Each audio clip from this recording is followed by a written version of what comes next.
Hello fellow Avengers, and welcome to a new unboxing video. I'm glad you will join me, because this time I have a very special book to show you. It is Marvel's Art of Avengers Infinity War, and I can't wait to show it to you. The book is still wrapped in foil, so that means it's brand new and I've never looked inside. But I don't want to wait any longer. I've been collecting these kind of art books since the first Iron Man movie 10 years ago. And they always contain a lot of pictures, behind-the-scenes illustrations, unused work, storyboards, and other behind-the-scenes stuff. But let's take a look at the cover first. Even without opening the book, you can tell it's an amazing piece of art. With Thanos on the front cover and part of the other cast on the back, you know what you will get. Right away, the book starts with more spectacular artwork. And after the foreword and the introduction, we get the first look at Thanos. For me, the big blue guy was the most interesting movie villain in the recent years. Probably even since Darth Vader. The people at Marvel Studios did a great job and created a believable character. I think Thanos is not evil. He's just misguided. And if you love the movie as much as I do, I guess we always will be grateful to Josh Brolin, who brought the big guy to life. As you can see, the book contains countless pictures of Thanos. Most of them are unused concept art. It seems the guys at Marvel Studio had a hard time finding the right costume. Some of the pictures are, without a doubt, artwork on their own right, and as far as I can tell, they are only published in this book. Let's skip ahead and take a look at the members of the Black Order now. Also some incredible pictures. I have to admit I read a lot of Marvel comics, but I can't tell you much about these characters. I only know they look quite different in the comics. But I guess that's not surprising. Many of these characters were created a long time ago, and their appearance don't hold up to modern standards.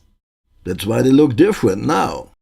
Here we have Proxima Midnight, a character with a very cool name. In the movie she has these kinds of horns, but in the comic she does not. But I really do like this modern approach. I think she really looks good. The concept art is always great to understand the evolution of a character and how he looks today. But then again, you always find stuff they didn't do. And you sometimes wonder why. The first hero we see in the book is Thor, who got a really big makeover in the movie. He's got a new eye and a new weapon called Stormbringer. The people at Marvel Studios had some alternative costumes for him in mind too. And if you look closely, you will be able to spot a white costume that's supposed to appear in the next movie. At least this is what the rumors say. On the next pages we will find a storyboard showing us the fight between the Hulk and Thanos and some other things that did happen on the Asgardian ship. Very impressive artwork again. But now let's skip forward and take a look at all the things happening in New York. New York is the city where we meet Doctor Strange and where the first of the alien ships land. And again, very impressive images.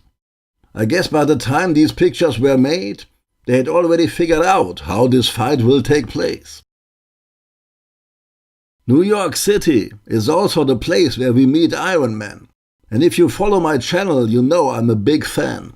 And the concept art for the Iron Man Mark 50 was one of the reasons I bought this book. And what can I say, I really love it. Here are some more concept drawings, and the next pages will show us, step by step, how the nanotech Iron Man suit will take form.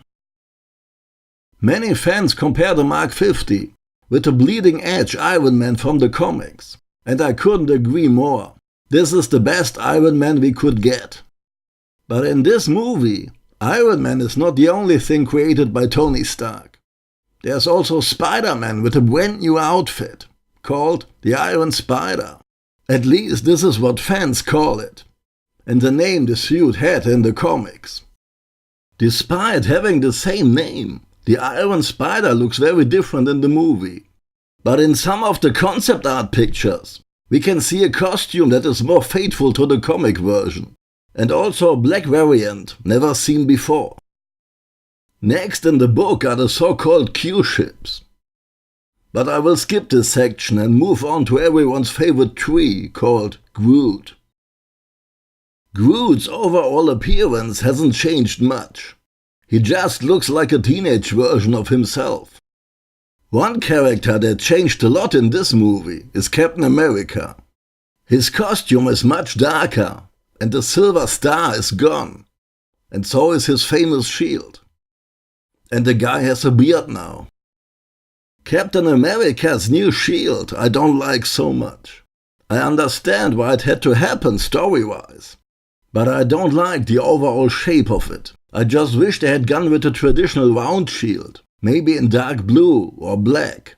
Much to my surprise, all pictures of Black Widow in this book show her with red hair, while she's totally blonde in the movie.